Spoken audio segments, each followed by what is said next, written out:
Hello बच्चों, आप सबका स्वागत है मैथोरियल्स के इस यूट्यूब चैनल में। आज हम देखने वाले हैं क्लास 9th का अलजेब्रा का 4th चैप्टर जो कि रेशियो एंड प्रोपोर्शन है, जिसका प्रैक्टिस सेट 4.2 हम लोगों का चल रहा था। उसमें हम लोग ने क्वेश्चन नंबर 1, 2 और क्वेश्चन नंबर 3 को पार्ट 1 वाले वीडियो में हम लोग ने सॉल्व किया था। अभी आगे जो मेन क्वेश्चन बचा है क्वेश्चन नंबर 4, जिसमें 5 सब क्वेश्चन है। क्वेश्चन नंबर 5 है नेक्स्ट, क्वेश्चन नंबर 6 है और क्वेश्चन नंबर 7। ये टोटल 4 क्वेश्चंस हम लोग मेन क्वेश्चंस अभी ये प्रैक्टिस सेट में या ये पार्ट में हम लोग देखने वाले हैं। तो फिर चलिए डायरेक्ट मैं स्टार्ट कर देता हूँ प्रैक्टिस सेट 4.2 का सेकंड पार्ट, क्वेश्चन नंबर 4, और जिसका फर्स्ट क्वेश्चन जो वर्ड प्रॉब्लम्स में दिया हुआ है वो मैं रीड कर लेता हूँ। Quadrilateral ABCD is a parallelogram. The ratio of angle A and angle B of this parallelogram is 5:4. Find the measures of angle B. मतलब हम लोगों को यहाँ पे एक पैरेललोग्राम दिया हुआ है। अभी पैरेललोग्राम तो हम लोगों को पता है कि रेक्टेंगल जैसा दिखता है, लेकिन थोड़ा सा पुष्ट पार्ट रहता है उसका ऊपर से। मतलब यहाँ से अगर रेक्टेंगल को पुश करेंगे तो हम लोग को यहाँ पे क्या मिलेगा, पैरेललोग्राम मिलेगा। और जैसे रेक्टेंगल में ऑपोजिट साइड्स इक्वल होते हैं, वैसे ही पैरेललोग्राम में भी ऑपोजिट साइड जो होंगे वो क्या होते हैं, इक्वल होते हैं। ठीक है। और एंगल्स के बारे में हम लोग को यहाँ पे रेशियो दिया। सपोज यहाँ पे ए है, इधर बी है, यहाँ पे सी है, और यहाँ पे अगर डी ले लिया तो angle A and angle B का रेशियो 5:4, मतलब ये और ये एंगल का रेशियो 5:4 होता है। सबसे पहले मैं यहाँ पे प्रॉपर्टी बता दूं एंगल्स का, ये पैरेललोग्राम का क्या क्या होता है। अभी सबसे पहला वाला प्रॉपर्टी तो हम लोग ने देखा था कि ऑपोजिट साइड्स जो होते हैं, जैसे कि ये इसको कॉन्ग्रुएंट होगा और ये ए बी इसको कॉन्ग्रुएंट होगा। ये तो उसका फर्स्ट प्रॉपर्टी है कि opposite sides of a parallelogram are congruent. Second property ये है कि इनके ऑपोजिट एंगल्स जो होते हैं ना, जैसे कि एंगल ए जो है वो एंगल सी को और एंगल बी जो है वो एंगल डी को कॉन्ग्रुएंट होगा। मतलब एंगल ए अगर सपोज हम लोग को 120 डिग्री दिया हुआ है तो एंगल सी भी कितना होने वाला है, 120 डिग्री ही होगा। तो सेकेंड प्रॉपर्टी क्या है कि opposite angles of a parallelogram are congruent. ठीक है। उसके बाद जो डायगोनल्स होते हैं ना, थर्ड प्रॉपर्टी क्या है, अगर जो डायगोनल्स होते हैं वो डायगोनल्स क्या होते हैं, एक दूसरे को बाइसेक्ट करते हैं, इक्वल हाफ्स में बाइसेक्ट करते हैं। तो थर्ड प्रॉपर्टी हमारा ये है कि diagonals of a parallelogram are bisectors of each other. तो ये थर्ड प्रॉपर्टी। और फोर्थ और मेन प्रॉपर्टी जो हम लोग इसमें यूज करने वाले फोर्थ सम में, अभी ये फर्स्ट सम में, जो कि है adjacent angles of a parallelogram are supplementary. Adjacent angles मतलब नेबरिंग एंगल, जैसे कि एंगल ए और एंगल बी यहाँ पे नेबरिंग एंगल है, वैसे ही एंगल ए को एंगल डी भी क्या है, नेबरिंग एंगल ही है।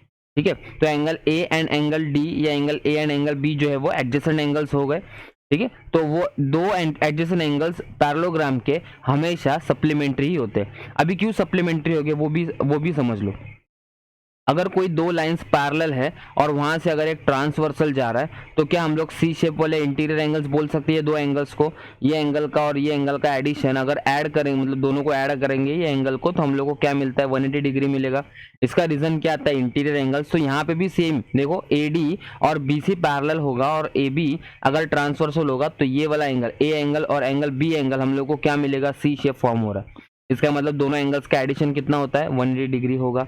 जैसे हम लोग पैरेलल लाइंस में देखते तो वहाँ पे इंटीरियर एंगल्स रीजन करके आता है, और यहाँ पे अगर पैरेललोग्राम में अगर हो रहा यूज कर रहे हैं हम लोग उसको, तो एडजेसेंट एंगल्स आर सप्लीमेंट्री, ये हम लोग यूज कर सकते हैं। ठीक है। अभी मैं सोल्यूशन के साथ यहाँ पे स्टार्ट करता हूँ सम को, और बहुत ही इजी सम्स है। जैसे हम लोग ने 4.1 में कुछ सम्स देखे थे वैसे ही सम्स हम लोग को यहाँ पे करना है।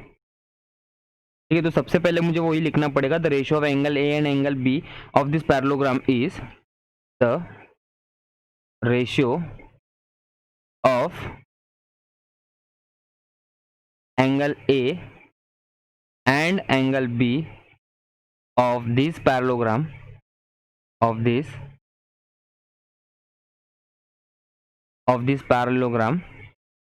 is कितना बोला है, 5:4 बोला हुआ है, 5:4। लेकिन अभी ये हम लोग को समझ लो, अगर एंगल ए 5 हो गया और एंगल बी जो है वो क्या हो गया, 4 हो गया, लेकिन हम लोग 2 के फॉर्म में अगर दिया हुआ है तो इसको अलग अलग नहीं कर सकते। तो उसको अलग करने के लिए हम लोग को क्या लेना पड़ता है, कॉमन मल्टीपल x लेना पड़ता है। तो यहाँ पे क्या आएगा, let therefore let the common multiple p x degree. ठीक है, तो हम लोग ने यहाँ पे कॉमन मल्टीपल ले लिया, x डिग्री या x ले लो। तो देयरफॉर एंगल A क्या हो जाएगा, हम लोग को पता था कि एंगल A 5 वैल्यू है और एंगल B 4 है, तो यहाँ पे अलग अलग करेंगे तो एंगल A क्या हो जाएगा 5x हो जाएगा, एंड एंगल B जो है वो क्या हो जाएगा यहाँ पे 4x हो जाएगा, बराबर। तो ये तो हम लोग को अभी समझ में आ गया कि एंगल A का वैल्यू हम लोग को 5x दिया हुआ है और एंगल B का वैल्यू हम लोगों को 4x दिया हुआ है। अब ये देखो ये दोनों एडजेसेंट एंगल्स है, तो वही हम लोग सेम प्रॉपर्टी यूज कर सकते हैं कि now angle A plus angle B is equals to 180 degree आएगा। यहाँ पे रीजन क्या आने वाला है, एडजेसेंट एंगल्स आर सप्लीमेंट्री। ये पैरेललोग्राम का प्रॉपर्टी है फोर्थ वाला, एडजेसेंट एंगल्स आर सप्लीमेंट्री, और सप्लीमेंट्री मतलब कितना होता है 180 डिग्री, जो कि यहाँ पे लिखा है। तो एंगल A का वैल्यू कितना है यहाँ पे 5x है और एंगल B का वैल्यू कितना है यहाँ पे 4x है, इज इक्वल्स टू 180 डिग्री हो जाएगा। तो 5x प्लस 4x करेंगे तो 9x हो जाएगा, इज इक्वल्स टू 180 डिग्री। तो therefore x will be equals to 180 divide by 9। तो 9 1 सर 9 आएगा, 9 2 सा 18 आएगा। तो देयरफॉर x का वैल्यू मुझे यहाँ पे कितना मिलेगा, x इज इक्वल्स टू 20 हो जाएगा। तो ये तो सिर्फ कॉमन मल्टीपल मुझे यहाँ पे मिला, लेकिन अगर हम लोग को एंगल A और एंगल B का वैल्यू निकालना है तो ये 5x में और ये 4x में हम लोग को सब्स्टिट्यूट करके निकालना है। लेकिन देखो क्वेश्चन में हम लोगों को सिर्फ find the measures of angle B बोला है, तो मतलब 4x का वैल्यू निकालना। तो therefore angle B is equals to 4x दिया हुआ है, तो 4 मल्टीप्लाई बाय x कितना है 20 है, तो 4 2 सा 8, यहाँ पे हो जाएगा 80। अगर B एंगल यहाँ पे 80 डिग्री है तो एंगल A कितना होने वाला है 100 डिग्री होगा, क्योंकि सप्लीमेंट्री में अगर एक एंगल 80 डिग्री है तो 180 करने के लिए दूसरा एंगल कितना होगा 100 डिग्री का होगा। तो हम लोग को वहाँ पे B एंगल ही फाइंड आउट करने के लिए बोला था, तो ये हम लोग ने इधर फाइंड आउट कर लिया। तो ये फर्स्ट क्वेश्चन था, बहुत ही इजी था। वैसे ही अभी हम लोग सेकंड क्वेश्चन के बारे में देखेंगे और वो भी समझ लेंगे कि क्या दिया हुआ है। ये रेशियो प्रोपोर्शन के जो वर्ड प्रॉब्लम सम्स है वो सभी इजी है। अभी सेकंड क्वेश्चन में रीड कर लेता हूँ आपके लिए। The ratio of present ages of Albert and Salim is 5:9। 5 years hence ratio of their edges will be 3:5। Find there present ages. मतलब अभी का जो उनका एज है वहाँ पे कितना दिया हुआ है 5:9 दिया हुआ है। 5:9 मतलब जो भी होगा एज, सपोज यहाँ पे अगर 10 years होगा एक का और एक का अगर 15 years होगा, तो इनका रेशियो कितना आएगा 5 2 सा 10 और 5 3 सा 15। यहाँ पे 2/3 रेशियो आ रहा है। 5 साल के बाद या हम लोग इसको 6 साल के बाद देखें तो इसका एज कितना होगा ऊपर, जो अभी आज 10 years है तो 6 साल के बाद उसका 16 years हो जाएगा। और ये भी अगर 15 years का है, आज प्रेजेंट एज उसका 15 है, तो 6 साल के बाद कितना होगा 21 होगा। अभी यहाँ पे इसको अगर रिड्यूस करना देखे तो मुश्किल है, तो रिड्यूस नहीं हो रहा है। ये जस्ट मैंने एग्जांपल लिया था आपको समझने के लिए। अगर समझ लो इसको भी रिड्यूस हो रहा होगा तो इसका भी कुछ ना कुछ वैल्यू आ जाता है रेशियो में, बराबर। तो ये वाला वैल्यू और जो अभी डिवाइड करने के बाद या जो 6 साल के बाद का जो रेशियो था वो अलग होता है। तो यहाँ पे भी दोनों भी रेशियोज हम लोग को दिया हुआ है कि प्रेजेंट एजेस का रेशियो कितना उनका 5:9 है और उनका 5 साल के बाद का रेशियो उनका 3:5 है। तो वो हम लोग को फाइंड आउट करना है कि उनका प्रेजेंट एज क्या है। तो देख लेते हैं हम लोग कैसा है। तो सबसे पहले हम लोग को यहाँ पे लिखना पड़ेगा the ratio of the present ages of Albert and Salim is 5:9। तो सॉल्यूशन में मुझे यहाँ पे क्या लिखना पड़ेगा, solution the ratio of present ages of Albert and Salim is 5:9। मतलब पहला क्या है अल्बर्ट है, तो अल्बर्ट का वैल्यू 5 हो सकता है और सलीम का वैल्यू 9 हो सकता है। लेकिन अगर हम लोग को अलग अलग करना है तो हम लोग को यहाँ पे क्या लेना पड़ेगा common multiple. Therefore let the common multiple be x. Therefore let the common multiple be x लेना पड़ेगा। ठीक है, तो अगर हम लोग ने कॉमन मल्टीपल x ले लिया तो present age Albert's present age क्या हो जाएगा फिर इधर आएगा अल्बर्ट्स प्रेजेंट एज कितना हो जाएगा 5x हो जाएगा। पहला अल्बर्ट था तो उसका 5 हो जाएगा।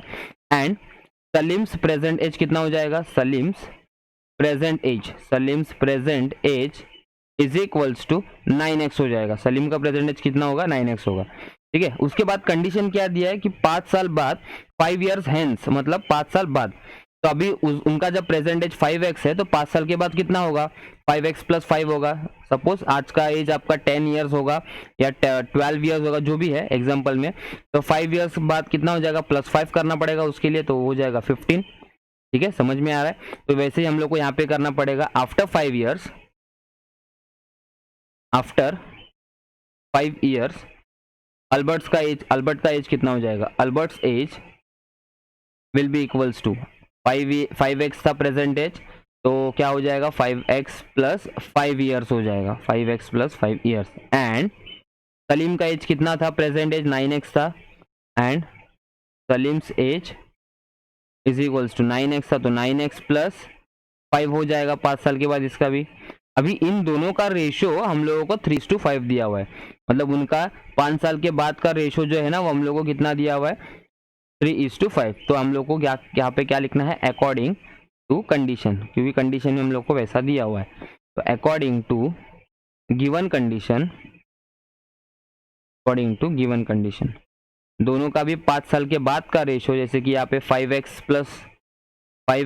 प्लस 5 और upon 9x plus 5 is equals to 3:5। तो ये आएगा 3/5। आई होप आपको ये समझ में आया होगा कि पहले कैसा दिया था और फिर उसका कंडीशन लेने के बाद या 5 साल के बाद का रेशो उनका 3:5 दिया है, तो वही हम लोग ने ऐसा लिखा। अभी यहाँ पे आगे तो सॉल्व करना इजी है, ये हम लोग ने 800 में भी किया था, इक्वेशन इन 1 वेरिएबल्स में। तो 5 जब इधर आके मल्टीप्लाई होगा इस नंबर को, तो कुछ ऐसे आएगा, 5 मल्टीप्लाई बाय 5x प्लस 5 हो जाएगा, और ये 9x प्लस 5 उधर जाके मल्टीप्लाई होगा 3 को, तो इधर क्या आएगा, 3 मल्टीप्लाई बाय 9x प्लस 5 हो जाएगा। 5 5 25x होगा, प्लस 5 5 25 हो जाएगा, 3 9 27x हो जाएगा, प्लस 3 5 15 हो जाएगा।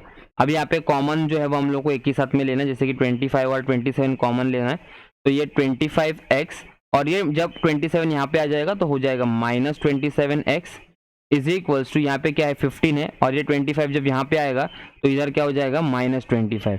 तो 25 माइनस 27 करेंगे तो कितना होगा, -2x हो जाएगा, और 15 माइनस 25 करेंगे तो -10 आ जाएगा। अभी दोनों जगह पे भी माइनस है तो माइनस कट हो जाएगा, तो 2x will be equals to 10 हो गया। ठीक है, उसके बाद अभी हम लोग को x का वैल्यू निकालना है, तो क्या करना पड़ेगा, x will be equals to 10 divide by 2, तो 2 1 2, 2 2 5 10, therefore x will be equals to 5।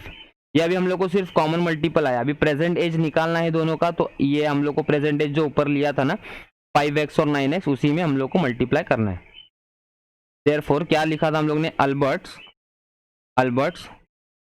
Present age, क्या था, Albert's present age is equals to 5x था, तो यहाँ पे हो जाएगा 5 मल्टीप्लाई बाय x का वैल्यू देखो यहाँ पे हम लोग ने निकाला 5 है, तो 5 मल्टीप्लाई बाय 5 कितना हो गया, 25 ईयर्स हो गया, 25 ईयर्स।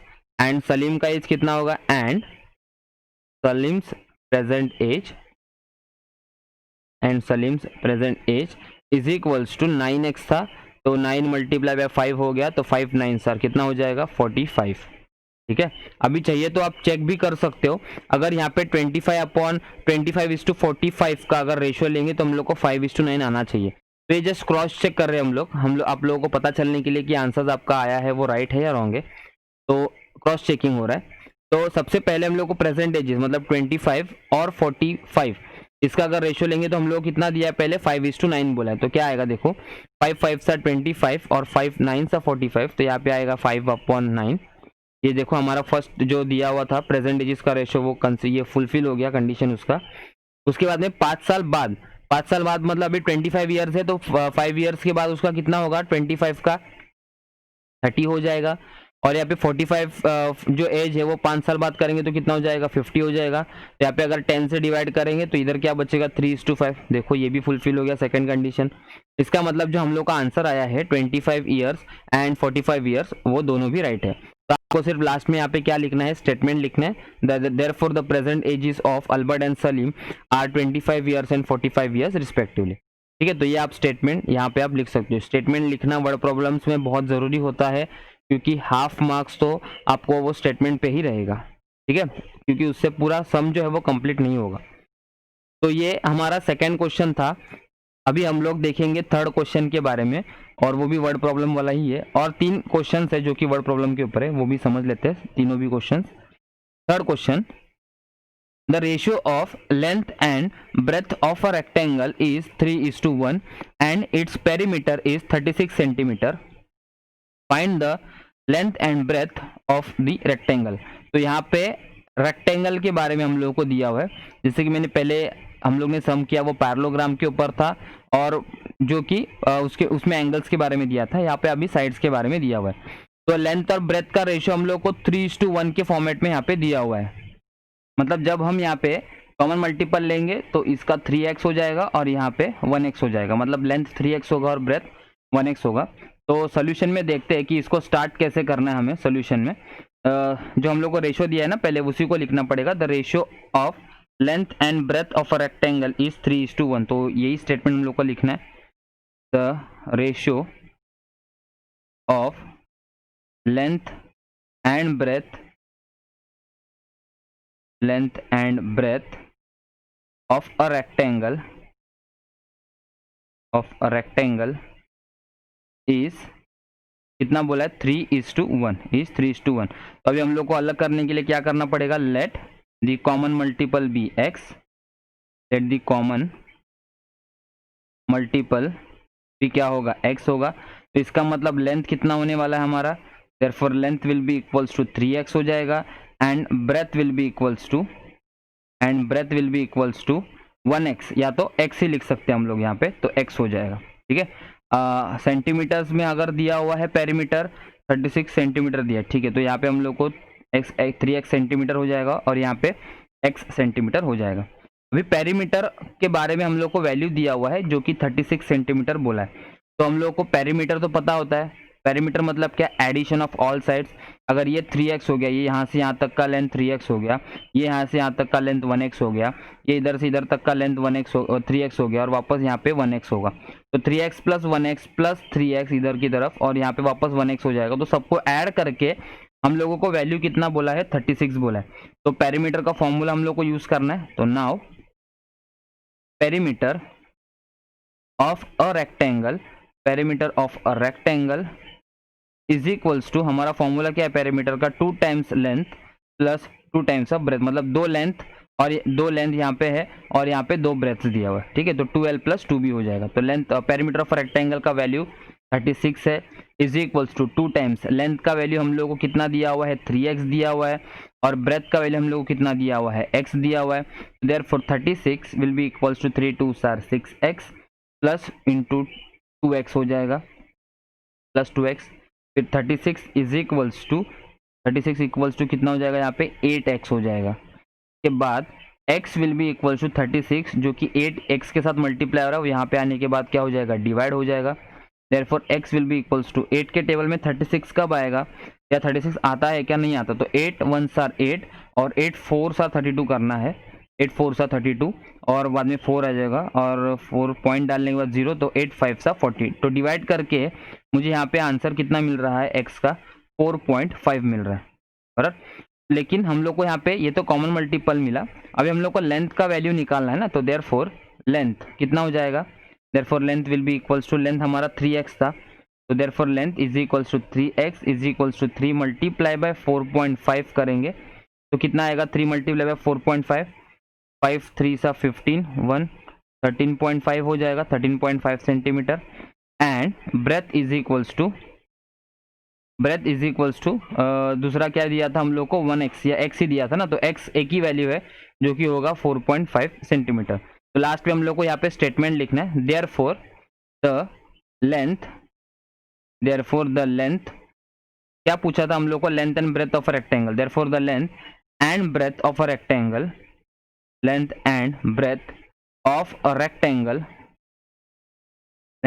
रेक्टेंगल इज कितना है, लेंथ 13.5 सेंटीमीटर एंड ब्रेथ कितना था, 4.5 सेंटीमीटर रिस्पेक्टिवली, 4.5 सेंटीमीटर रिस्पेक्टिवली। ठीक है, तो ये हमारा यहाँ पे कौन सा क्वेश्चन कंप्लीट हो गया, थर्ड क्वेश्चन कंप्लीट हो गया। अभी आगे हम लोग देखेंगे फोर्थ क्वेश्चन के बारे में, जो कि बाकी के जो दो क्वेश्चन है वो भी बहुत ही ईजी है और छोटे ही है इसके जैसे। ठीक है, तो फोर्थ क्वेश्चन में यहाँ पे रीड कर लेता हूँ।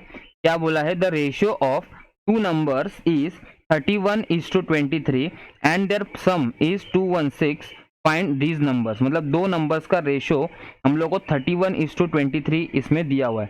तो यहाँ पे अगर मैं सोल्यूशन ले लूँ तो पहले दो नंबर्स का रेशियो मुझे लिखना पड़ेगा। तो देयरफॉर क्या आएगा, देखो, the ratio of two numbers, ratio of two numbers is 31:23 है। अगर अलग अलग करना है तो क्या लेना है हम लोग को, therefore let the common multiple be x हो जाएगा।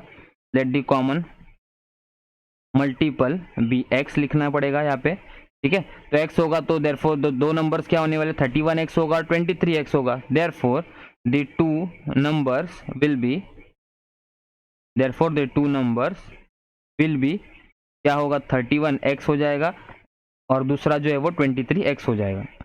अभी कंडीशन में क्या बोला हम लोग को, दोनों का सम 216 है। Therefore according to condition, according to given condition क्या होगा, गिवन कंडीशन में दोनों का सम ना, मतलब 31x और 23x दोनों का सम हम लोग को कितना दिया हुआ है, 216। तो अभी ऐड करेंगे दोनों को, तो 31 प्लस 23 करेंगे तो मुझे यहाँ पे शायद 54 आ रहा है। 54x will be equals to 216 हो जाएगा। Therefore x will be equals to 216 divide by 54 होगा। अभी डिवाइड करेंगे तो 2 से डिवाइड कर सकते हैं इसको, क्योंकि 6 और 4 है। तो 2 2 सा 4, 1 कैरी 2 7 सर 14, 2 1 सा 2, फिर डायरेक्ट 1 है तो दो नंबर 16 नहीं ले सकते डायरेक्ट, तो 1 लेना पड़ेगा ना अकेला। तो 2 0 सा 0, तब 16 आएगा, तो 2 8 सा 16। अगर चाहिए तो आप ऐसा डिवाइड करके भी चेक कर सकते हो कि यहाँ पे 108 ही आता है, ठीक है। अभी यहाँ पे 27 है जो कि 2 से नहीं जाएगा, और 108 भी 108 जा सकता है, लेकिन इधर 3 से डिवाइड करना पड़ेगा हम लोग को। तो 3 के टेबल में 3 9 सर 27 और 3 3 सर 9, 1 कैरी 3 6 सर 18, 9 1 सर 9, 9 4 सर 36। तो यहाँ पे आंसर कितना आ रहा है हम लोगों को, therefore x will be is equals to 4 answer आएगा। तो ये तो कॉमन मल्टीपल हो गया। तो दो नंबर्स हम लोग को कौन सा मिलना था, देयरफॉर एक तो नंबर क्या था 31x ना, therefore 31x is equals to 31 multiply by x की जगह पे 4, तो 4 1 सा 4 और 4 3 सा 12 हो गया। एंड दूसरा नंबर क्या है यहाँ पे 23x, इसका मतलब 23 मल्टीप्लाई बाय 4 हो जाएगा। तो 3 4 सा 12, 1 कैरी 4 2 सा 8 और ये 9 हो गया, तो 92। देयरफॉर लास्ट में स्टेटमेंट लिखना पड़ेगा, therefore the two numbers, therefore the two numbers are 124 and 92, 124 and 92 हो जाएगा, ठीक है। आई होप आपको ये वाला क्वेश्चन भी समझ में आया होगा, जो कि बहुत ही इजी था। दो नंबर्स का रेशियो हम लोग को दिया हुआ है 31:323 करके दिया हुआ है, और उसमें हम लोग को बाद में कंडीशन बोला है कि दोनों का सम जो है वो 216 दिया है, तो दोनों को ऐड करना पड़ेगा कॉमन मल्टीपल लेके। तो 216 ऐड करके आने वाला है उनका, देखो यहाँ पे भी किया है मैंने 216। और अभी 54 x इज इक्वल्स टू 216, बाद में x is equals to divide करना पड़ेगा 216 को 54 के साथ, तो यहाँ पे x का वैल्यू मिल जाएगा 4। तो दो नंबर यहाँ पे मुझे कौन से मिल रहे हैं, 124 और 92, जिनको मैं अभी रिड्यूस करूँ या डिवाइड करूँ तो मुझे आंसर यहाँ पे कितना मिलेगा, यही मिलेगा रेशियोज में 31:23 मिलेगा, ठीक है। तो ये वाला फोर्थ क्वेश्चन जो था हम लोग ने अभी देखा। इसके आगे जो देखेंगे वो है फिफ्थ क्वेश्चन, जो कि सेम टाइप का है, लेकिन वहां पे सम की जगह पे सिर्फ वहां पे प्रोडक्ट दिया हुआ है। तो फिफ्थ क्वेश्चन में यहाँ पे रीड करता हूँ, if the product of a to numbers is 360 and their ratio is 10:9। तो मतलब दो नंबर्स का रेशियो हम लोग को यहाँ पे 10:9 में दिया है, और उनका क्या बोला है यहाँ पे, प्रोडक्ट बोला है दो नंबर्स का कितना है 360। ऊपर के सम में सम दिया था 216 था, यहाँ पे प्रोडक्ट दिया मतलब मल्टीप्लाई। तो the ratio of two numbers, the ratio of two numbers is 10:9 है। therefore let the common multiple be x, therefore let the common multiple be x आ जाएगा। therefore the two numbers will be, therefore the two numbers will be 10x हो गया, and दूसरा क्या होने वाला है 9x हो जाएगा, बराबर। और according to condition, according to given condition, according to given condition क्या बोला है हम लोग को अकॉर्डिंग टू गिवन कंडीशन में कि दोनों का प्रोडक्ट हम लोग को 360 बोला हुआ है। तो इधर देखो कैसे आएगा, दोनों का प्रोडक्ट मतलब 10x multiply by 9x multiply मतलब प्रोडक्ट इज इक्वल्स टू 360 और 10 इंटू 9, 10 9 सर 90, x इंटू एक्स स्क्वायर हो जाएगा इज इक्वल्स टू 360 होगा। तो x square is equals to 360 divide by 90 हो गया। तो ये 0 0 तो कट हो गया, 9 1 सर 9, 9 4 सर 36, therefore x square will be equals to 4। जब टेकिंग स्क्वायर रूट लेंगे तो x का वैल्यू मुझे क्या आ जाएगा, 2 आ जाएगा। तो x का वैल्यू मुझे यहाँ पे क्या मिलेगा, 2। तो ये कॉमन मल्टीपल आया। तो दो नंबर्स हम लोग को क्या निकालना है, 10x और 9x। तो देयरफॉर 10x मतलब कितना हो जाएगा, 10 मल्टीप्लाई बाय 2 तो 20 हो गया 10x। एंड दूसरा क्या है 9x था, मतलब 9 multiply by 2 is equals to 9 2 सर 18 हो गया। तो लास्ट में वापस सेम स्टेटमेंट जैसे हम लोग ने फोर्थ सम में लिखा था वैसा ही सेम।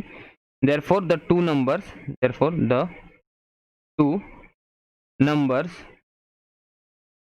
Are 20 and 18। मतलब अगर मैं दोनों को मल्टीप्लाई करूँ तो मुझे आंसर कितना मिलेगा, यहाँ पे 360 मिलना चाहिए 20 और 18 को मल्टीप्लाई करके। देखो 18 टू साथ 360 36 होता है और ये एक एक्स्ट्रा जीरो है 20 के साथ, तो वो जीरो ऐड होगा तो 360 हो जाएगा। ठीक है, तो ये सारे वर्ड प्रॉब्लम्स हम लोग ने यहाँ पे खत्म किए। चलिए फिफ्थ क्वेश्चन देखते हैं हम लोग को दिया क्या है फिफ्थ क्वेश्चन में, और मैं वो रीड कर लेता हूँ fifth question. If a is to b is equals to 3:1 and b is to c is equals to 5:1 then find the value of। तो हम लोग को क्वेश्चंस दिया, सब क्वेश्चंस उसका वैल्यूज हम लोग को फाइंड आउट करना है। तो सबसे पहले मैं यहाँ पे उसका सोल्यूशन लिख लेता हूँ। सोल्यूशन में जो हम लोग को इस टू के फॉर्म में दिया, जैसे कि a is to b is equals to 3:1 बोला है, उसको सॉल्व कर रहा हूँ मैं। यहाँ पे क्या आ जाएगा फिर a is to b मतलब a upon b is equals to 3/1 हो गया। तो जब क्रॉस मल्टीप्लाई होगा तो 1 इधर आएगा a के साथ, तो 1 इंटू ए हो गया, और b इधर आने वाला है तो इधर क्या आएगा b इंटू 3 क्या हो जाएगा 3b हो जाएगा। a का वैल्यू कितना आया 3b हो गया, ये फर्स्ट लिखेंगे। एंड दूसरा हम लोग को क्या दिया हुआ था, b इज टू c दिया है, कितना है वो 5:1 के साथ बराबर। तो इसको भी b upon c is equals to 5/1 हो जाएगा।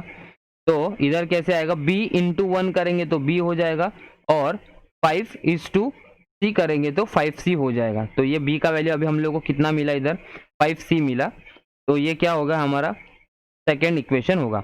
अभी ये सेकेंड को अगर मैं 1 में सब्सटीट्यूट करूं तो मुझे देखो यहाँ पे भी b दिया हुआ है, तो ये b जब मैं इधर सब्सटीट्यूट करूंगा तो b की जगह पे वैल्यू क्या डालना पड़ेगा, 5c डालना पड़ेगा। समझ में आ रहा है? तो इधर क्या कर रहा हूँ, देखो substituting equation 2 in equation 1।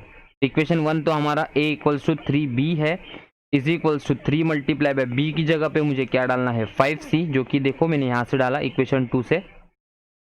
5 3 sir 15 हो गया, 15c आ गया। तो a का वैल्यू मुझे नए से क्या मिला है 15c। अभी मैंने b का वैल्यू क्यों सब्स्टिट्यूट किया, क्योंकि आगे जो सब क्वेश्चन दिया है ना हम लोग को, उसमें एक ही फॉर्म में होना चाहिए। जैसे कि अगर c है तो c के फॉर्म में ही आंसर आना चाहिए। क्यों c के फॉर्म में होना चाहिए, क्योंकि जब ऊपर न्यूमरेटर और डिनोमिनेटर्स में जब हम लोग नंबर्स लेंगे तो वो कैंसिल हो जाना चाहिए, सिर्फ हम लोग को नंबर बचना चाहिए। अल्फाबेट्स कैंसिल होकर हम लोग को सिर्फ नंबर बचेगा। इसलिए अगर यहाँ पे b है, a का वैल्यू अगर मैं b के फॉर्म में सब्स्टिट्यूट करता और इधर c के फॉर्म में सब्स्टिट्यूट करता b का वैल्यू, तो हम लोग को क्या हो जाता, वहां पे कैंसलेशन नहीं होता, तो कुछ अलग ही आंसर आ जाता। ठीक है, अभी हम लोग को आपको पता चल जाएगा कि हम लोग यहाँ पे क्या कर रहे हैं। तो उसका सबसे पहला वाला क्वेश्चन जो है जिसका वैल्यू निकालना है वो मैं यहाँ पे लिख लेता हूँ। क्या बोला है, a⁻³ अपॉन 15 b⁻³ या b² दिया है, सॉरी b² और c⁻³ बोला हुआ है।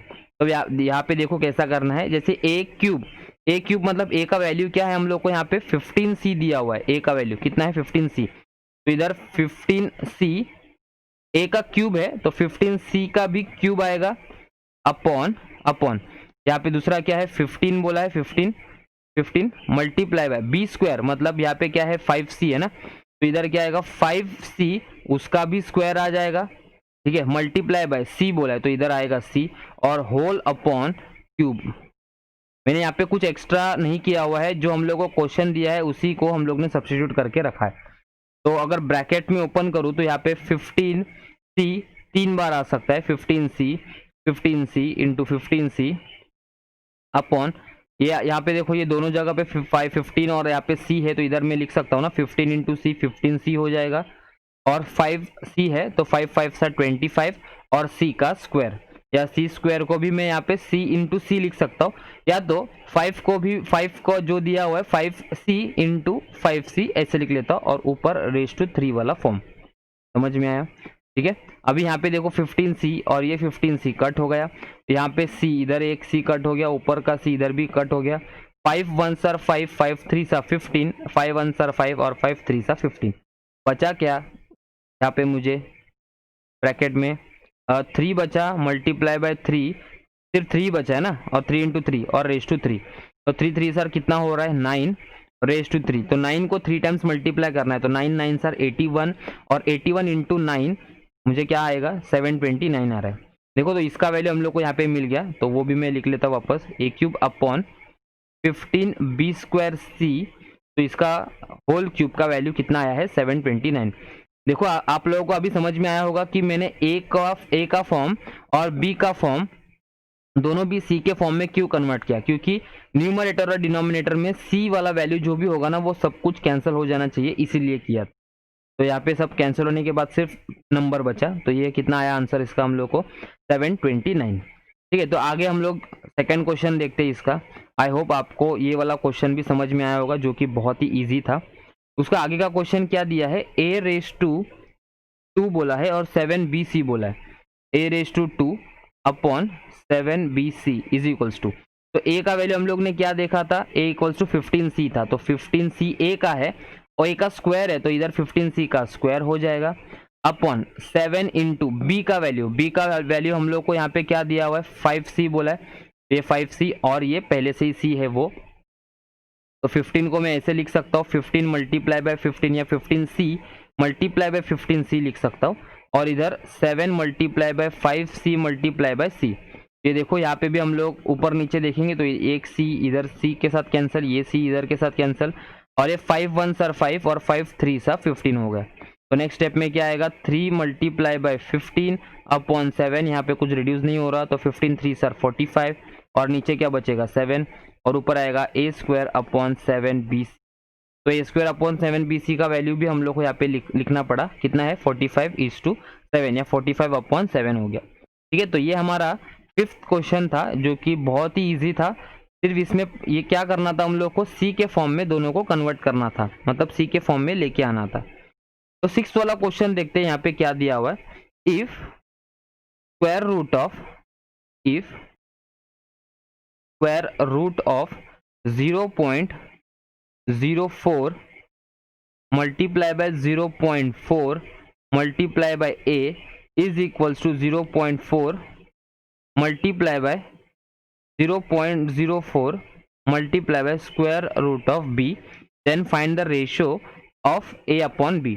तो a अपॉन b का रेशियो हम लोग को फाइंड आउट करना है, तो इससे हम लोग को फाइंड आउट करना। तो सोल्यूशन में देखो क्या आएगा, सबसे पहले जो हम लोग को ये दिया हुआ है स्क्वायर रूट के फॉर्म में यही लिखना पड़ेगा, तो 0.04 multiply by 0.4 multiply by a is equals to 0.4 multiply by 0.04 multiply by root of b। तो सबसे पहले यहाँ पे स्क्वायर रूट है दोनों जगह पे, तो मुझे क्या करना पड़ेगा, स्क्वायर रूट किससे हटता है, स्क्वायर करने से हटेगा, तो therefore squaring on both sides, तो therefore squaring on both sides आ जाएगा।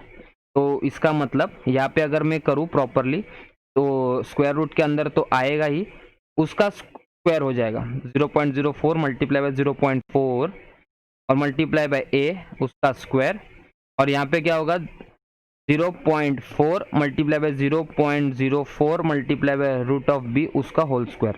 तो इंडाइसिस के रूल्स के हिसाब से यहाँ पे तो वो डायरेक्ट स्क्वायर रूट और 2 चला जाएगा, ऊपर का स्क्वायर बचेगा क्या 0.04 इंटू 0.4 इंटू a बचेगा, और यहाँ पे क्या बचेगा अलग अलग हो जाएगा, तो 0.4 होल स्क्वायर आ जाएगा बराबर 0.4 होल स्क्वायर, या तो 2 बार मल्टीप्लाई कर सकते, तो अलग अलग करेंगे बाद में, और 0.04 उसका भी होल स्क्वायर, और रूट b इंटू स्क्वायर करेंगे तो सिर्फ b बचेगा।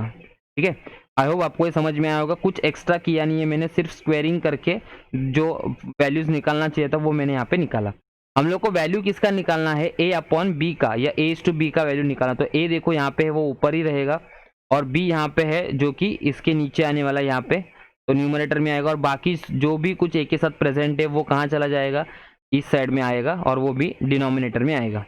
तो यहाँ पे देखो a अपॉन b, अगर ऐसा लिखा, देखो ये b जो है वो डिनोमिनेटर में आया, ये b की कहाँ पे आएगा, डिनोमिनेटर में। और 0.04 इंटू 0.4 जो दिया है ना, वो भी राइट हैंड साइड में डिनोमिनेटर में ही आएगा।